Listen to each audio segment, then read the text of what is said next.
ఈ ఒక్క దేశం ఓంకారమై నినదించింది.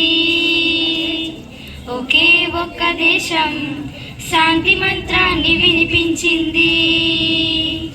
పరాయి మూకలు ఎగబడుతుంటే ఫలాలనే తెగ దోచుకు తింటే ఆ ఒకే ఒక్క దేశం పౌరుష జ్వాలలు రగిలించింది. పోరాటాలకు ఉసిగొలిపింది. బానిస సంఖ్యల బల్లున తెంచి స్వరాజ్యాన్ని సాధించింది. స్వతంత్రాన్ని అందించింది.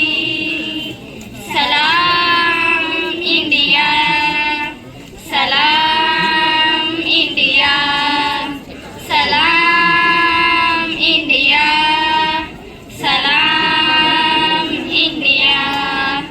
తక్కిన జాతుల అక్షర జ్ఞానము నెరుగని రోజుల్లో ఇక్కడ మాత్రము ఆత్మ జ్ఞానపు జ్యోతుల నింపింది.